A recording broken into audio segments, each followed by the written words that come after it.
وسراجا منيرا صلى الله تعالى عليه وعلى آله وصحبه وبارك وسلم تسليما كثيرا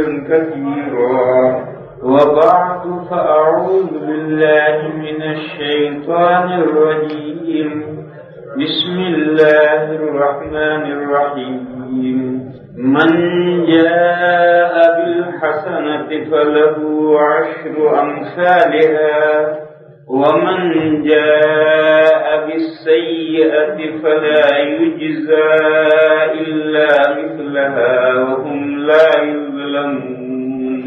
بزرگوں اور بھائیوں، آج تراویح کی آخری رکعت میں یہ آیت پاک پڑھی گئی۔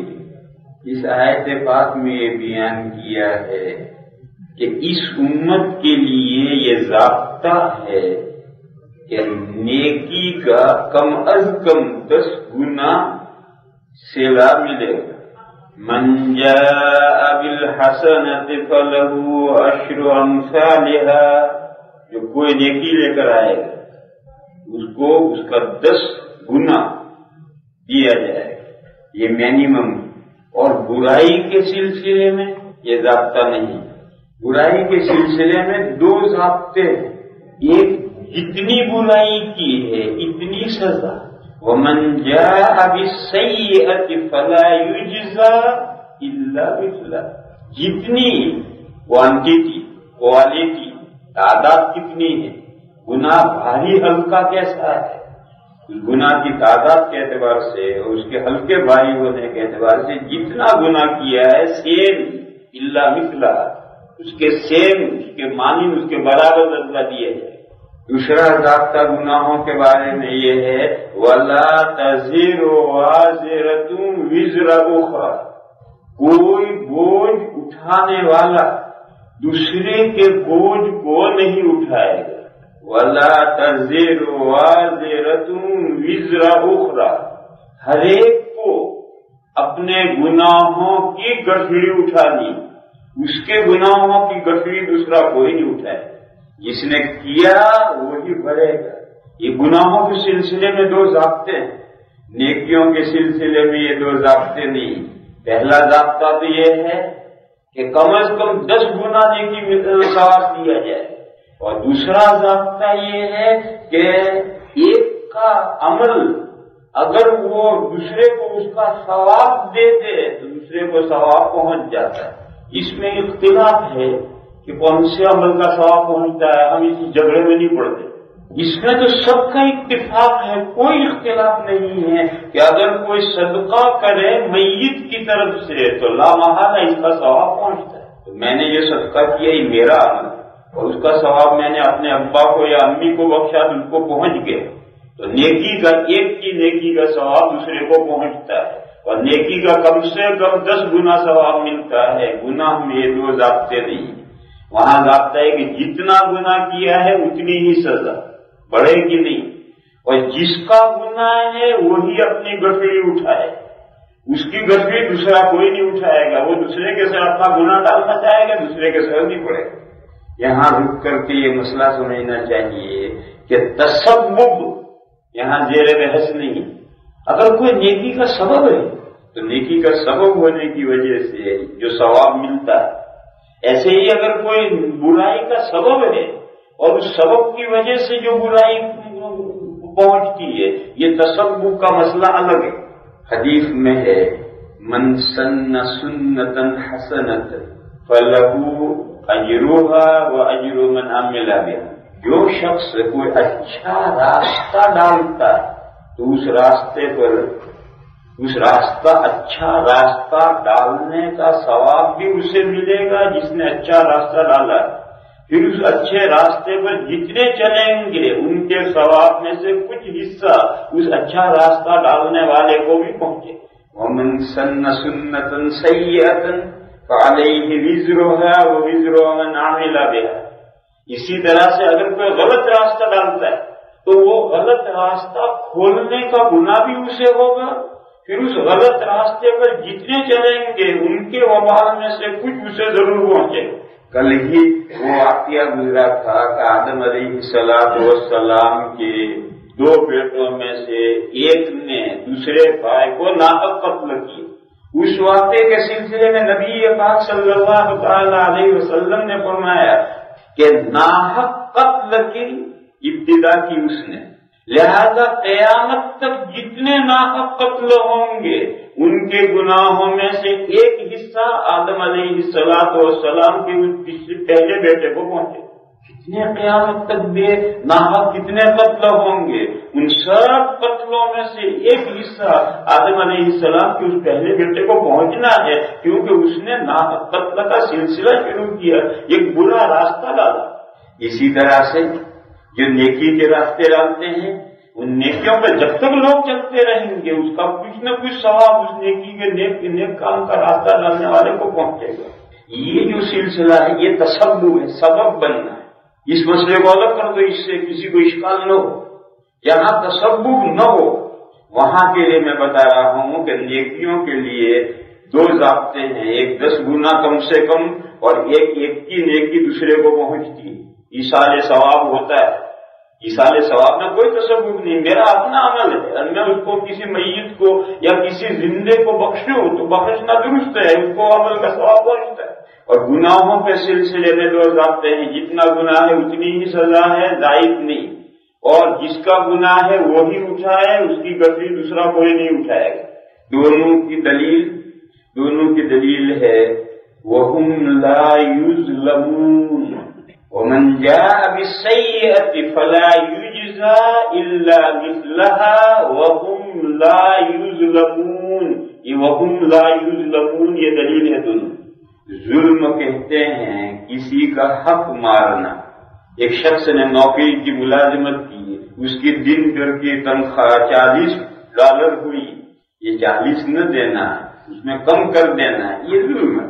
لیکن اگر 40 کے بجائے 45 دیتے تو یہ ظلم نہیں ہے، یہ تو فضل ہے، کرم ہے، احسان ہے۔ اب آپ غور کیجئے، نیکی کا ثواب بڑھا دینا یہ ظلم نہیں، یہ تو اللہ کا فضل و کرم ہے۔ اور گناہ کی سزا بڑھا دینا یہ ظلم ہے۔ پاؤ بھر گناہ کیا اور کلو بھر سزا دے دی، یہ تو ظلم ہے۔ ایک گناہ کیا اور 10 گنی سزا دے دی، یہ ظلم ہے۔ اللہ کی بارگاہ میں ظلم نہیں ہے۔ واللہ ذو الفضل العظیم، ان کے یہاں فضل کی کوئی نہایت نہیں، اللہ کے فضل کی کوئی نہایت نہیں ہے، وہ بڑے فضل فرمانے والے ہیں، باقی ان کے بارگاہ میں ظلم کا کوئی گزر نہیں۔ اس ضابطے سے یہ گناہ کے سلسلے میں تو یہ 2 ضابطے ہیں کہ جس کا گناہ وہی بھگتے ہے، دوسرا نہیں۔ ایک کا گناہ دوسرے کے سر ڈالنا یہ بھی ظلم ہے، ایک کا گناہ دوسرے کے سر ڈالنا، یہ جس کے سر ڈالا گیا اس پر ظلم ہے، اللہ کی بارگاہ میں ظلم نہیں۔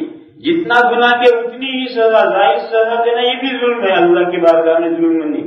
اس کے بعد پھر آگے سمجھیں، یہ جو ضابطہ ہے یہ معراج کی رات میں بنا ہے، الحسنۃ بعشرۃ امثالھا، یہ ضابطہ معراج کی رات میں بنا ہے، اور پچھلی امتوں کے لیے نہیں تھا، اسی امت کے لیے یہ ضابطہ بنا ہے۔ ایک لمبی حدیث ہے، نبی پاک صلی اللہ تعالی علیہ وسلم نے 3 امتوں کا کمپیریشن کیا ہے، یہود، نصارہ اور یہ امت، اور ایک ایگزامپل دی کہ ایک آدمی کو ایک کام کروانا ہے، وہ مزدوروں کو لینے کے لیے گیا اور ان سے یہ کہا کہ بھئی چلو میرا ایک کام ہے، دوپہر تک نمٹ جائے گا، اور تم چلو وہ کام نمٹاؤ، میں تمہیں $1 مزدوری دوں گا۔ اب وہ مزدور آئے اور صبح سے کام میں لگ گئی، دوپہر ہو گئی، کام نہیں نمٹا۔ مزدوروں نے کہا ہمارا ٹائم پورا ہوا، اس نے سب کو $1 ان کی مزدوری دے کر رخصت کیا، مگر کام تو ابھی باقی۔ تو پھر وہ مارکیٹ میں گیا مزدور ڈھونڈنے، بڑے شہروں میں، دہلی وغیرہ جیسے شہروں میں مزدوروں کی بھی ایک مارکیٹ ہے، وہ اپنا سب آلات والات، بڑھے ہی ہے تو بڑھے کے آلات، اور معمار ہے تو معمار کے آلات، اور سب لے کر ایک خاص جگہ میں بیٹھے رہیں گے، تلاش کرنے والا آ کر کے ہائر کر کے لے جائے گا۔ تو دوبارہ گیا وہ مزدوروں کو تلاش کرنے اور ان سے کہا بھیا میرا کام تھوڑا سا رہ گیا ہے، چلو اصل تک نمٹ جائے گا، ذرا جم کر لگ کر کے میرا کام نمٹا دو، $1 مزدوری دوں گا۔ وہ دوپہر کو مزدور آئے اور آ کر کے کام میں جٹ گئے. عصر کا وقت تو ہو گیا اور کام نمٹا نہیں. مزدوروں نے کہا ہمارا ٹائم پورا ہو گیا. باس نے کہا لو بھیا تمہارا ڈالر، سب کو ڈالر دے کر سکتے، مگر کام تو پورا نہیں ہوا. اس کام کو رات آنے سے پہلے پورا کرنا ہے. وہ پھر گیا مارکیٹ میں مزدوروں کی مزدور ہائر کرنے، اور انہوں نے مزدوروں سے یہ کہا کہ بھیا میرا تھوڑا کام رہ گیا ہے، سورج غروب ہونے سے پہلے وہ کام مجھے پورا کرنا ہے، تم چلو اور میرا کام نپٹاؤ، $2 دوں گا. وہ تیسرے مزدور آئے اور انہوں نے آ کر جم کر کے لگے اور لگ کر کے سورج غروب ہونے سے پہلے کام نپٹا دیا. بہت خوش ہو گیا اور $2 دے کر رک سکتے. اب وہ پہلے 2 مزدور آئے، انہوں نے آ کر کے کمپلین کی، شکوہ کیا، ایجیٹیشن کیا کہ ہم نے کام زیادہ کیا، وقت زیادہ ہمارا لگا، ہمیں $1 ملا، اور انہوں نے سب تیسرے مزدوروں نے سب سے کم کام کیا اور ان کو آپ نے $2 دیے. تو باس نے ان دونوں سے یہ کہا هل ظلمتكم شيئا، تمہارے ساتھ جو معاملہ ہوا تھا اس میں نے تمہارے ساتھ کوئی ظلم کیا، ناانصافی کی؟ دونوں نے کہا کہ نہیں، ہمارے ساتھ کوئی ظلم نہیں کیا، آپ نے ناانصافی نہیں کی، ہمارے ساتھ $1 مزدوری طے ہوئی تھی، وہ آپ نے مزدوری پوری کی. تو باس نے کہا ذالک فضلی اؤتیہ من اشاء، تیسرے مزدوروں کو اگر میں نے $2 دے دیے ہیں تو کیا میری جیب پر تمہاری حکومت ہے؟ میرے پیسے تھے، میں جس کو جتنے بخش دوں، تم کون بولنے والے بیچ میں ہوتے؟ نبی پاک صلی اللہ تعالی علیہ وسلم نے فرمایا کہ پہلے مزدور یہ مثال ہے یہود کی، اور دوسرے مزدور مثال ہے عیسائیوں کی، اور تیسرے مزدور مثال ہے اس امت کی. اللہ تعالیٰ نے تھوڑے کام پر 2 چند ثواب اس کو عنایت فرمایا ہے. اللہ کا فضل ہے وہ جسے دے. چنانچہ کچھ ضابطے اس امت کے لیے نئے بنے ہیں جو پچھلی امتوں کے لیے نہیں تھے. ان ضابطوں میں سے معراج میں یہ ضابطہ بنا ہے. معراج کا واقعہ حضرات کو سب کو معلوم ہے کہ جب نبی پاک صلی اللہ تعالی علیہ وسلم بارگاہ خداوندی میں حاضر ہوئے ہیں تو 50 نمازیں فرض کی گئی. حضرت نبی پاک صلی اللہ تعالی علیہ وسلم لوٹے تو چھٹے آسمان پر حضرت موسیٰ علیہ السلام سے ملاقات ہوئی. موسیٰ علیہ السلام نے پوچھا امت کے لیے کیا گفٹ ملی اللہ کے یہاں سے؟ زمین پر آپ جا رہے ہیں تو اللہ کی بارگاہ میں سے آپ کی امت کے لیے کیا گفٹ ملی؟ حضور نے فرمایا 50 نمازیں ملی. بہت بڑی گفٹ، 50 نمازیں ملی. یہ نمازیں اللہ کا وہ ہدیہ ہے، اللہ کی وہ سوغات ہے، اللہ کی وہ گفٹ ہے جو معراج میں حضور کو بلا کر حضور کے ذریعے سے حضور کی امت کو یہ ہدیہ اور گفٹ دی گئی.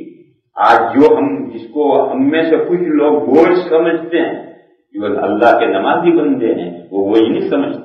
ان کا تو حال ہے جو قرۃ عین فی الصلاۃ، نماز میں آنکھوں کو ٹھنڈک ملتی، لیکن جن کو نماز کا ذوق نہیں ہے وہ بوجھ سمجھتے ہیں. یہ بوجھ نہیں ہے میرے بھائیو، یہ تو وہ گفٹ ہے، وہ ہدیہ ہے جس کو دینے کے لیے اللہ نے وحی نہیں بھیجی، حضور کو بلایا اور بلا کر کے حضور کے ذریعے سے یہ گفٹ بھیجی. موسیٰ علیہ السلام نے فرمایا کہ تو یہ ٹھیک ہے، نماز گفٹ ہے، اللہ کا ہدیہ ہے آپ کی امت کے لیے، لیکن آپ کی امت اتنی ساری نمازیں نہیں پڑھ سکتی. آپ بارگاہ خداوندی میں دوبارہ جائیے اور رخصت کمی درخواست کیجیے. حضور کی سمجھ میں آئی بات، چنانچہ حضور تشریف لے گئے، عرض کی تو 5 نمازیں کم ہو گئی، 45 ہو گئی. پھر نیچے اترے، موسیٰ علیہ السلام نے پھر پوچھا کیا ہوا تو فرمایا 5 کم کر دی ہیں، 45 ہیں. حضرت موسیٰ علیہ السلام نے عرض کیا کہ یا رسول اللہ 45 بھی آپ کی امت نہیں پڑھ سکے گی، آپ پھر جائیے. پھر حضور تشریف لے گئے، پھر 5 کم ہو گئی، 40 ہو گئی. اسی طرح سے حضور آتے، موسیٰ علیہ السلام مشورہ دیتے اور واپس جاتے، اور ہر مرتبہ 5 کم ہوتی چلی گئی. اور بعض روایتوں میں 10، بعض روایتوں میں کہ 10 کم ہوئی. یہ ہر مرتبہ 10 کم ہوئی، یہ 2 مرتبہ کوئی گرامی نے اکٹھا کر دیا. بعض روایتوں میں یہ ہے کہ حضور تشریف لے گئے، شطر 25 کم کر دی گئی. یہ 5 مرتبہ کو راوی نے اکٹھا کر دیا. حدیثوں میں سے روایت ملمانہ ہوتی. اصل جو صحیح واقعہ ہے وہ روایات میں ہے کہ 5 کم ہوئی، بار بار گئے آئے درخواست کی، 5 کم ہوتی چلی، جب آخر میں 5 رہ گئی تو حضرت موسیٰ علیہ السلام نے پھر مشورہ دیا کہ 5 بھی آپ کی امت نہیں پڑھ سکے گی، میں نے اپنی امت کو بہت جانچا پرکھا ہے۔ حضرت موسیٰ علیہ السلام نے کہا میں نے اپنی امت کو بہت جانچا پرکھا ہے، 3 نمازیں اللہ نے میری امت پر فرض کی تھی وہ بھی کم وقت نہیں پڑھتے، آپ پھر جائیے۔ نبی پاک صلی اللہ تعالی علیہ وسلم نے فرمایا کہ میں اتنی مرتبہ آیا گیا کہ اب شرم محسوس ہوتی، دیکھو جب تک اللہ نے چاہا شرم نہیں محسوس ہوئی، اللہ تمام واقعات پر اللہ تعالی ہی کے فیصلے اثر انداز ہوتے ہیں، تو جب تک اللہ نے چاہا حضور کو شرم نہیں محسوس ہوئی، حضور بار بار گئے اور آئے، اب حضور نے فرمایا اتنی مرتبہ میں گیا آیا کہ اب مجھے دوبارہ جاتے ہوئے شرم محسوس ہوتی ہے، میں تو یہ 5 لے کر اترتا۔ جب یہ حضور نے طے کر دیا وہ وحی آئی، إِنَّهُ لَا يُبَدَّلُ الْقَوْلُ لَدَيَّ إِنَّ لَكَ بِهَٰذِهِ الْخَمْسِ خَمْسِينَ، وحی آئی کہ ہمارے یہاں فیصلہ بدلتا نہیں، آپ کی امت یہ 5 نمازیں پڑھے گی، اس پر ہم 50 نمازوں کا ثواب دیں گے۔ إِنَّهُ لَا يُبَدَّلُ الْقَوْلُ لَدَيَّ إِنَّ لَكَ بِهَٰذِهِ الْخَمْسِ خَمْسِينَ، دیکھو یہ وہ ضابطہ بنا 10 گنا، 5 نمازیں پڑھو 50 نمازوں کا ثواب ملے گا، وہی 10 گنا کا ضابطہ۔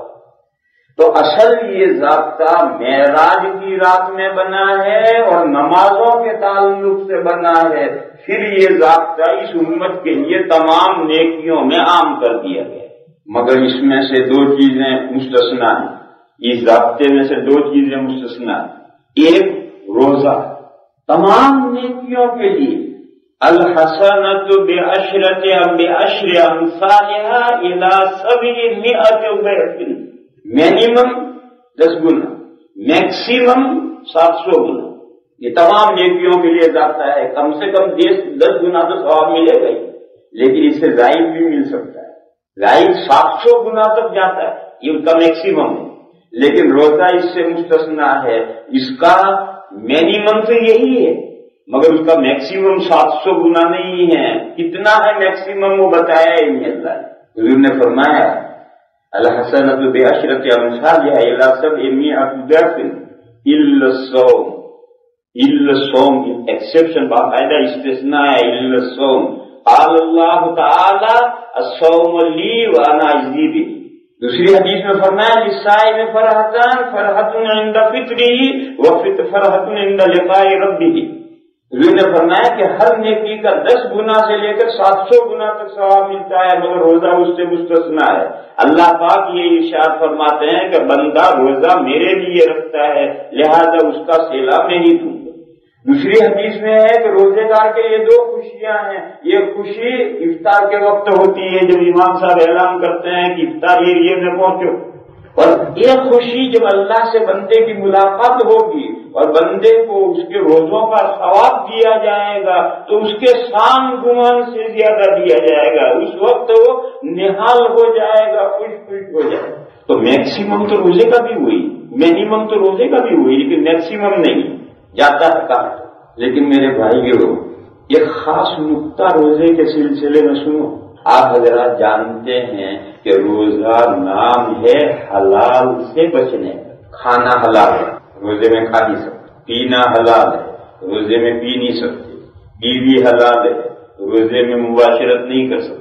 جب حلال سے بچنے کا نام روزہ ہے تو کیا خیال ہے آپ حضرات کا روزے میں حرام کی کیسے گنجائش ہو سکتی؟ جب حلال سے بچنے کا نام روزہ ہے تو حرام سے بچنے کی روزے میں کتنی اہمیت ہوگی، آپ اس کو اندازہ کریں اس سے۔ میرے بھائیوں آج ہمارے روزوں میں ہم کھانے پینے اور بیوی کی سے صحبت سے تو حلال سے تو بچتے ہیں مگر حرام سے نہیں بچتے۔ دراصل کہ حدیث شریف میں یہ فرمایا کہ من لم یدع قول الزور والعمل به فلیس للہ حاجہ فی ان یدع طعامہ وشرابہ، جو شخص روزہ رکھ کر جھوٹ سے نہیں بچتا، قولی جھوٹ اس سے نہیں بچتا، عملی جھوٹ، فریب، دھوکہ، یہ فریب دھوکہ یہ عملی جھوٹ ہے، اس سے نہیں بچتا۔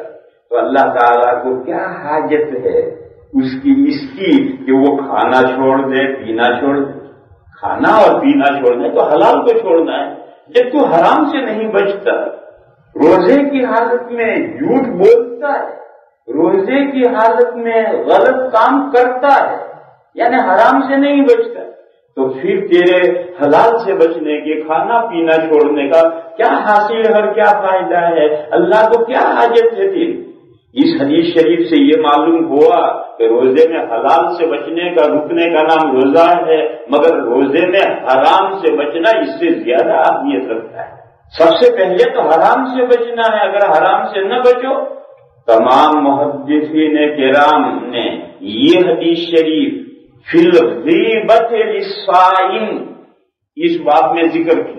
یہ حدیث من لم یدع قول الزور والعمل بہ، اس حدیث پر جو عنوان اور باب جو قائم کیا ہے محدثین کرام نے، باب الغیبۃ للصائم، یعنی حدیث کو عام کیا۔ یہ غیبت میں جھوٹی بات بولی نہیں جاتی، جھوٹی بات کی نہیں جاتی۔ غیبت تو نام ہے کسی بھائی کی ایسی واقعی کمی کو کا اس کی پیٹھ پیچھے تذکرہ کرنا کہ اگر اس کو یہ اطلاع ہو جائے کہ میری یہ بات مجلس میں فلاں نے بیان کی ہے تو اسے ناراض ہو، ناگواری ہو کہ میرے یہ کمی کیوں بیان کی، یہ تو کوئی جھوٹی بات نہیں۔ غیبت تو جو واقعی بات ہوتی ہے وہ پیٹھ پیچھے بیان کی جاتی ہے، مگر کیونکہ اس سے اس کی توہین ہوتی ہے، اس کو ناراضگی ہوتی ہے، تو غیبت کو قرآن کریم میں اپنے مسلمان بھائی کے مرنے کے بعد اس کی باڈی میں سے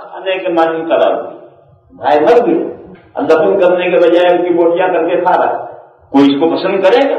جب اس کو نہیں پسند کرتا تو یہ غیبت کرنا ایسا ہی ہے کہ بھائی تیرا یہاں موجود نہیں ہے اور تو اس مجلس میں اپنے مسلمان بھائی کی آبرو کی بوٹیاں کاٹ کر رہا ہے اور اس کی ٹھیکڑی اڑا رہا ہے، اس کا مذاق کر رہا ہے کہ فلاں کے اندر یہ کمی ہے، فلاں کے اندر یہ بات ہے، فلاں کے اندر یہ بات ہے۔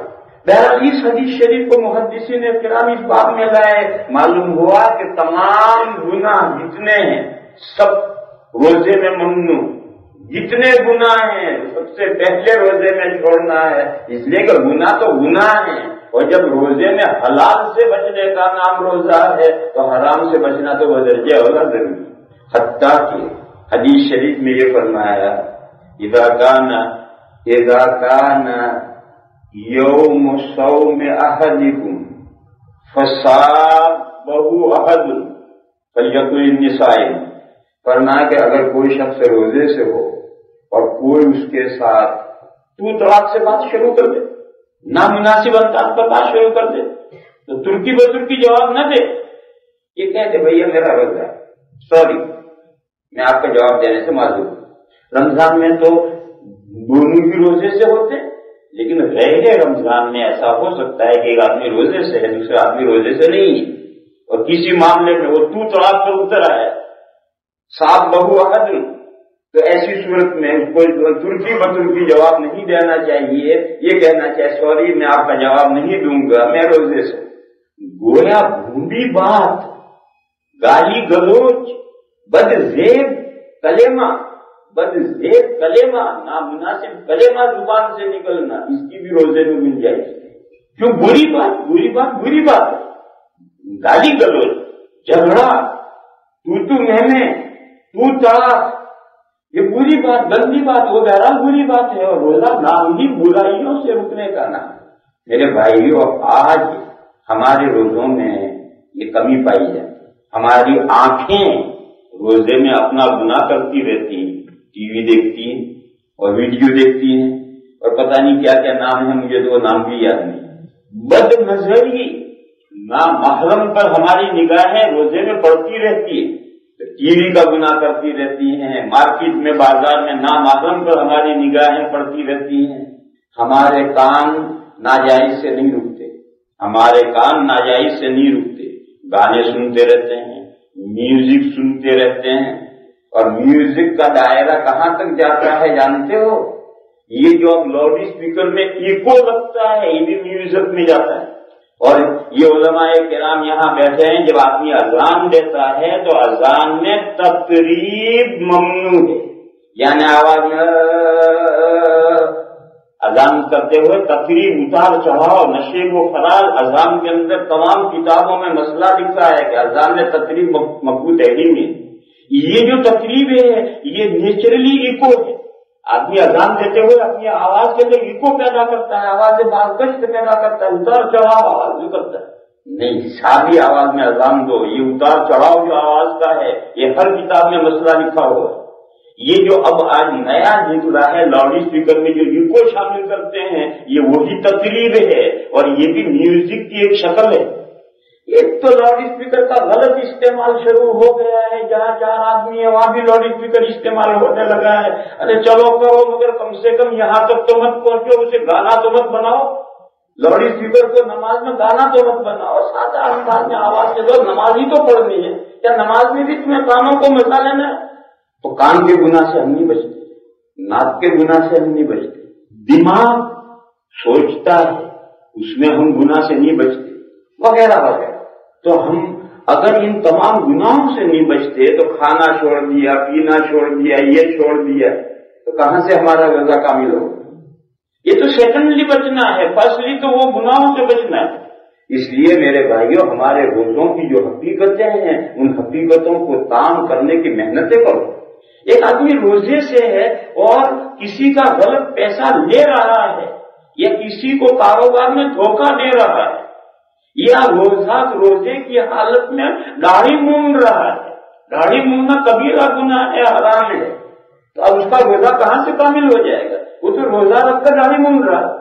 اسی طریقے سے بے شمار گناہ ہے کہ جو ان گناہوں سے ہم روزے کی حالت میں نہیں بچتے، اس لیے ہمارے روزے رہ گئی رسم ازاں، روح بلالی نہ رہی۔ آج ہمیں اپنے روزوں میں جو انوار نہیں محسوس ہوتے، ہمیں اپنے روزوں کے اندر جو برکتیں نہیں محسوس ہوتی ہیں، آپ ذرا کوشش کریں، ہاتھ کنگن کو عرصی کیا، یہ محاورہ سمجھتے ہو؟ کنگن کہتے ہیں چوڑیوں، ہاتھ میں چوڑیاں پہنی، کہ ذرا آئینہ لگا لانا میں دیکھوں میری چوڑیاں کیسی ہیں، تیرے ہاتھ میں کنگن ہے یار، اب اس میں آئینہ کیا چاہیے تجھے؟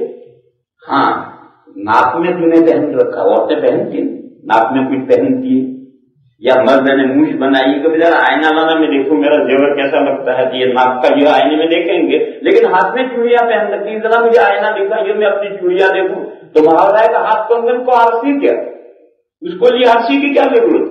تو میں ایسا ہی موٹا سا فارمولا بتاتا ہوں، اس کے لیے کوئی کسی سے پوچھنے کی ضرورت نہیں۔ آپ تمام ناجائز کاموں سے روزے کو بچائیے، اور یہ جو 3 حلال کام ہیں ان سے بھی بچائیے، کھانا پینا اور بیوی، ان 3 سے بھی بچیے، رکیے، اور تو کوئی گناہ، میں کبھی صغائر کو نہیں کہتا ہوں، چھوڑو صغائر کو، کبائر کو کم سے کم بچ کر دکھاؤ، کبیرہ گناہوں سے روزے میں بچ جاؤ، پھر دیکھو ہفتے کے اندر تمہارے قلب کی حالت کیسی پلٹتی۔ آج ہم پورا مہینہ گزر جاتا ہے اور ہمیں روزوں کی کوئی برکات محسوس نہیں ہوتی، وہ کیوں نہیں محسوس ہوتی؟ ہمارے روزے ہی ناقص۔ تو بہرحال میں عرض یہ کر رہا ہوں کہ روزے کا ایکسیپشن ہے، اس کا ثواب 700 گنا پر نہیں رکتا، کہاں تک جائے گا اللہ جانے کہاں تک جائے۔ دوسرا استثناء ہے انفاق فی سبیل اللہ۔ فی سبیل اللہ یہ قرآن کی اور حدیث کی اصطلاح ہے، اللہ کے راستے میں یعنی جہاد اور قتال میں خرچ کرنا، اس کا مینیمم 700 گنا سے شروع ہوتا ہے، 10 گنا سے اس کا مینیمم نہیں شروع ہوتا، اس کا مینیمم 700 گنا سے شروع ہوتا ہے، اور میکسیمم ہے ہی نہیں اس کا۔ ارشاد فرمایا مثل الذین ينفقون اموالهم فی سبیل اللہ کمثل حبۃ انبتت 7 سنابل فی کل سنبلۃ 100 حبۃ واللہ یضاعف لمن یشاء۔ اس آیت کریمہ میں یہ مضمون ہے کہ انفاق فی سبیل اللہ یہ خاص مصرف ہے، جہاد و قتال میں خرچ کرنا، اس کا ثواب اسٹارٹ ہوتا ہے 700 گنا سے۔ جیسے ایک دانہ بویا، اس میں سے 7 پودے نکلے، اس میں سے پودا نکلا، اس میں 7 بالیاں آئیں، اور ہر بالی میں 700 دانے، وہ ہر بالی میں 100 دانے، یعنی ایک دانے سے 700 دانے پیدا ہوئے، یہ اس کا منیمم ہے۔ واللہ یضاعف لمن یشاء، اللہ جس کے لیے چاہتے ہیں بڑھاتے ہیں، یعنی اس کا کوئی میکسیمم ہی نہیں۔ تو یہ دو معاملات تو مستثنا ہیں، انفاق فی سبیل اللہ اور روزہ۔ ان دو کے علاوہ تمام نیکیوں کے لیے یہ ضابطہ عام کر دیا گیا ہے جو معراج میں نمازوں کے سلسلے میں سب سے پہلے بنا تھا، پھر یہ ضابطہ عام کر دیا گیا ہے۔ اور یہ نمازوں کا جو معاملہ تھا وہ اسی امت کے ساتھ پیش آیا ہے، لہذا یہ 10 گنا کا ضابطہ بھی اسی امت کے لیے ہے، پچھلی امتوں کے لیے نہیں تھا۔ دوسری بات، بڑے دن اور بڑی راتیں، بڑے دن اور بڑی راتوں کا ضابطہ بھی اسی امت کے لیے بنا ہے، پچھلی امتوں کے لیے نہیں تھا۔ پچھلی امتوں کے لیے بڑا دن اور بڑی راتیں نہیں تھی، سب سوا سوا ہیں۔ آج بھی یہود ہیں دنیا میں، جوئش ہیں، کرسچن ہیں، جاؤ ان کے مذہب میں کوئی بڑا دن کوئی بڑی رات نہیں، اور وہ بڑا دن بڑی رات اگر ہیں بھی تو انہوں نے بعد میں ان کی شریعت میں کوئی بڑا دن بڑی رات نہیں۔ مثلا عیسیٰ علیہ السلام کو ان کے خیال کے مطابق پھانسی دی گئی، وہ ان کا ایک بڑا دن ہو گیا۔ کرسمس کا کہتے ہیں کرسمس، اب یہ تو حضرت عیسیٰ علیہ السلام کی ان کے خیال کے مطابق جب عیسیٰ علیہ السلام دنیا سے چلے گئے تو اب یہ ان کی شریعت کا تھوڑے ہی ہے، تو بعد میں بڑھایا لوگوں نے۔ یہ ایسا ہی ہے جیسے ہمارے یہاں 12 وفات مناتے ہیں، ہمارے گجراتی 12 وفات مناتے ہیں۔ اب ظاہر ہے کہ 12 تاریخ کو نبی پاک صلی اللہ تعالی علیہ وسلم کا وصال ہوا، تشریف بری ہوئی، تو یہ بڑا دن حضور کی شریعت میں کہاں سے آئے گا؟ یہ تو حضور کے تشریف لے جانے کے بعد ایک دن لوگوں نے پیدا کیا، یہ حضور کی شریعت میں دن کیسے ہو سکتا ہے؟ یہ ایسا ہی ہے۔ موسیٰ علیہ السلام کی جو تورات ہے وہ 5 کتابوں کا نام ہے، اور بائبل جب کھولو گے تو شروع میں 5 چیپٹر ہے، وہی اصل تورات ہے۔ اس 5ویں چیپٹر میں موسیٰ علیہ السلام کی قبر کا بھی ذکر ہے کہ موسیٰ علیہ السلام کی قبر فلاں جگہ۔ اللہ غنی، جو کتاب موسیٰ علیہ السلام پر اتری ہے اس میں موسیٰ علیہ السلام کی قبر کہاں سے آ گئی؟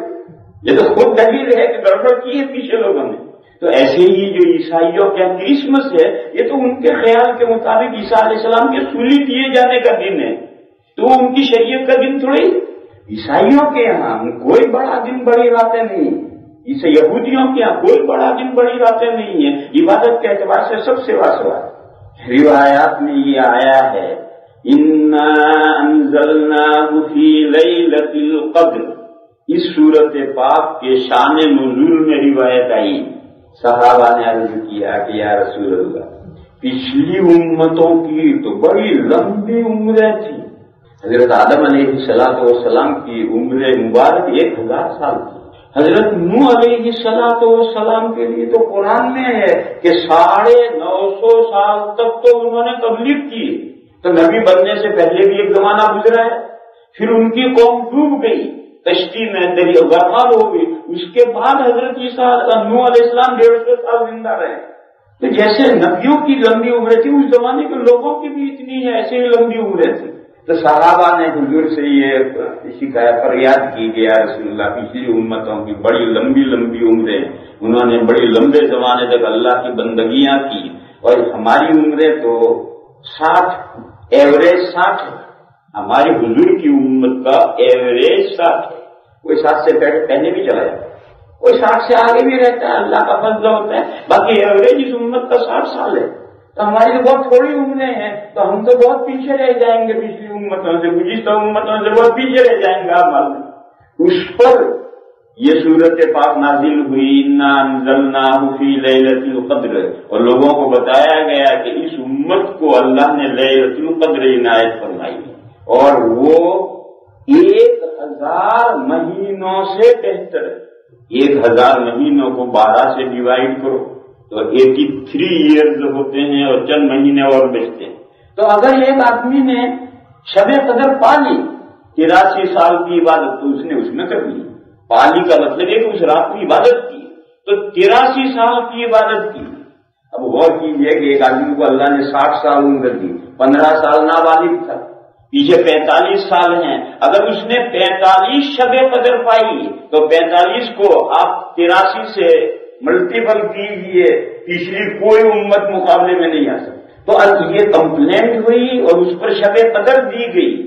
پھر اس شب قدر کے بعد اللہ تعالیٰ نے پھر اور بھی بڑے دن اور بڑی راتیں عنایت فرمائی۔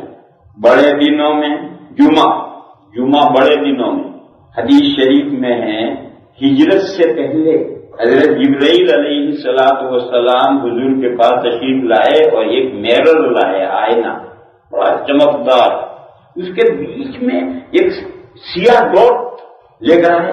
حضور نے دیکھا اور حضور نے پوچھا کہ کیا ہے؟ حضرت جبرائیل نے کہا کہ 7 دنوں میں یہ جمعہ ہے، ہفتے کے ویک کے 7 دن ہیں، ان میں سے یہ جمعہ کا دن ہے، منیرتن روشن چمکدار دن۔ 7 دنوں میں یہ دن ایسا منور دن ہے۔ حضور نے پوچھا کہ یہ اس کے بیچ میں ڈاٹ کیا ہے؟ تو حضرت جبرائیل نے فرمایا یہ ساعت مرجوہ ہے۔ ہر جمعہ میں ایک گھڑی آتی ہے جس میں اگر بائی چانس بندہ نماز پڑھ رہا ہو اور اللہ سے کوئی چیز مانگ لے تو وہ چیز ضرور اسے دی جاتی ہے۔ وہ ایک گھڑی آتی ہے، کب آتی ہے معلوم نہیں کب آتی ہے، باقی جمعہ کے دن آتی ہے۔ تو اب ہفتے کے دنوں میں بڑا دن یہ ہوا جب یہ اتنا چمکدار دن ہے اور اس دن کے اندر ایسی قبولیت کی گھڑی آتی ہے تو ظاہر ہے اس کی عبادتوں کا ثواب بھی بڑھے۔ پھر عرفہ کا دن آتا ہے، پھر عاشورے کا دن آتا ہے، پھر اور تو کوئی دن ہے ہی نہیں، یہی دن ہے بڑے دنوں میں، یہی دن ہے۔ اور رمضان شریف پورا بڑے دنوں میں، رمضان شریف پورا بڑے دنوں میں، اور بڑی راتیں اللہ تعالیٰ نے عنایت فرمائی، ان میں سب سے بڑی رات تو یہ شب قدر ہے۔ پھر اس کے بعد عیدین کی 2 راتیں ہیں، یعنی رمضان کا چاند نظر آئے گا، یہ عید کی رات آئے گی۔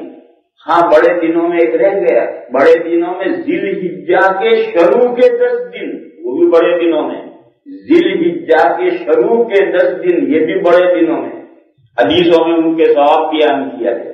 اور بڑی راتوں میں شب قدر ہے، رمضان کی ساری راتیں ہیں، پھر عیدین کی 2 راتیں ہیں، یہ سب بڑی راتیں ہیں جن میں ثواب کا اعمال کا ثواب بڑھتا ہے۔ اس میں کچھ راتیں لوگوں نے خواہ بڑھائی، لا اصل لہو، اس کا کوئی ثبوت نہیں ہے، ان میں سے شب معراج ہے، یہ بے اصل رات ہے۔ 26 تاریخ رجب کی 26 ختم ہو کر جو رات آئے گی 27ویں رات، اس کو معراج کی رات لوگوں نے کرا۔ وہ بڑے دن اور بڑی راتیں اللہ نے اس امت کو کیوں دی ہیں؟ تاکہ یہ امت پچھلی امتوں سے پیچھے نہ رہے۔ شب قدر دی، دوسری دی، تیسری دی، دن دیے، رات دیے، مگر امت کو ان بڑے دنوں اور بڑے راتوں کے سلسلے میں ایک بہت بڑی غفلت کا سامنا ہو گیا، وہ یہ ہے کہ امت اعمال سے پوری ہو گئی اور فضائل پر تکیہ کر کے بیٹھ گئی۔ جو کمپلسری اعمال ہیں، فرائض اور واجبات، اس سے تو امت پوری ہو گئی، اور ان بڑے دنوں اور بڑی راتوں کے جو فضائل ہیں اسی پر تکیہ کر کے بیٹھ گئی کہ بڑے دنوں میں اور بڑی راتوں میں کر لو بیڑا پار ہو جائے۔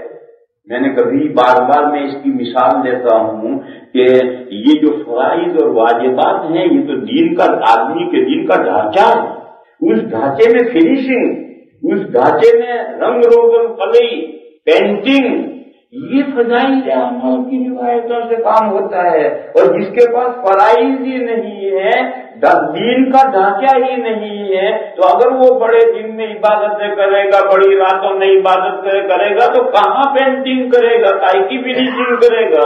ہوا میں برش مار رہا ہے، ہوا میں برش مار رہا ہے کہ میری بلڈنگ شاندار ہو جائے، کہ تیری بلڈنگ ہے کہاں جو شاندار ہو جائے؟ اس لیے میرے بھائیوں، دھوکے سے نہیں ہوتا ہے، حقیقت کو سمجھو۔ یہ سب اللہ تعالیٰ نے ہمارے دین کی تعلیمات کو، ہمارے دین کے محل کو شاندار بنانے کے لیے اللہ تعالیٰ نے یہ بڑے دن اور بڑی راتیں دی۔ بہرحال میں یہ کہ عرض کر رہا تھا کہ اللہ جل شانہ و امن والہ نے اس مخلوق اس امت کے لیے یہ دو خاص باتیں کی ہیں، ایک تو ثواب عمل کا بڑھا دیا اور دوسرے کچھ ایسے دن اور راتیں دی جن کے اندر اتنا بڑا ثواب عمل کا رکھا گیا کہ اگر آدمی ان کا اہتمام کرے تو پچھلی امتوں سے پیچھے نہیں رہے گا، انشاءاللہ ان سے آگے نکلے گا۔ کہنا یہ ہے کہ اس ماہ مبارک میں جو عمل ہے 3-4 عمل ہے، ایک تو روزہ ہے، روزے کو کما حق رکھنے کی کوشش کرنی ہے، اللہ مجھے بھی توفیق دے، آپ حضرات کو بھی توفیق دے۔ اور وہ کما حق کا مطلب کیا ہے؟ میں نے بتلایا ہے کہ روزے میں حلال 3 کاموں سے بچنے کا نام روزہ ہے، تو یہ حلال سے جب بچنا ضروری ہے تو جتنے حرام کام ہیں گناہ کبیرہ کے قبیل کے ان سے بچنا تو بدرجہ اولا ضروری ہے۔ اگر اس سے نہیں بچو گے تو روزہ میں روح نہیں ہوگی، دیکھنے کو روزہ ہوگا مگر اس کے کوئی انوار آپ کو محسوس نہیں ہوگی۔ روزے کی روح کیا ہے؟ قرآن میں یا ایھا الذین آمنوا کتب علیکم الصیام کما کتب علی الذین من قبلکم لعلکم تتقون۔ روزوں سے تقوی پیدا ہوتا ہے۔ اگر رمضان پورا روزے رکھنے کے بعد بھی اگر ہمارے اندر تقوی پیدا نہیں ہوا تو سمجھ لو وہ روزے خالی مونگ پھلی تھی جن میں دانے ہی نہیں تھے۔ مونگ پھلی ہوتی ہے دیکھنے میں مونگ پھلی، دباؤ پچ لے کر ٹوٹ گئے، اندر کچھ نہیں۔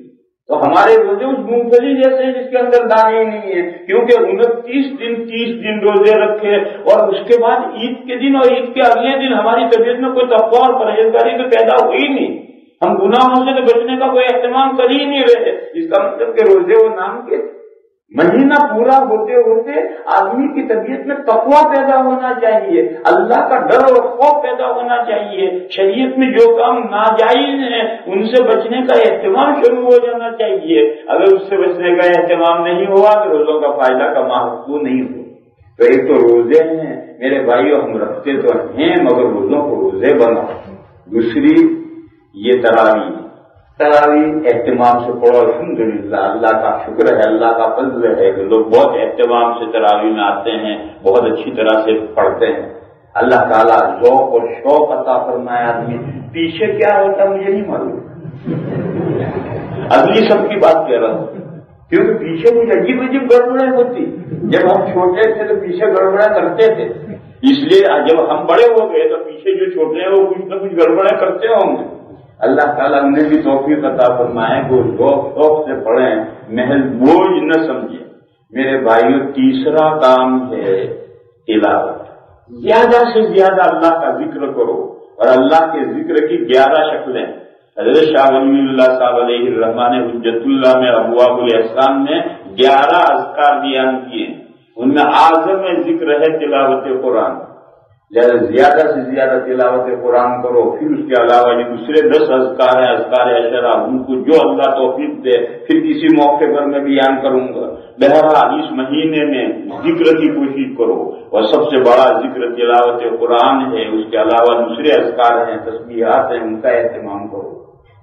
چوتھی چیز، اس مہینے میں مسلمان عام طور پر اپنی زکاتوں کے حساب کرتے ہیں اور زکاتیں نکالتے ہیں، لہذا اس سلسلے کے مسائل بھی جاننے ضروری ہیں تاکہ مسلمان اس پر عمل کر سکے۔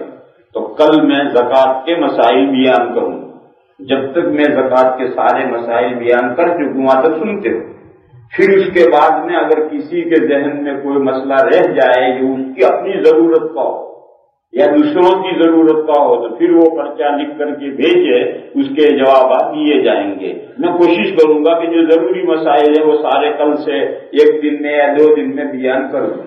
وآخر دعوانا الحمدللہ۔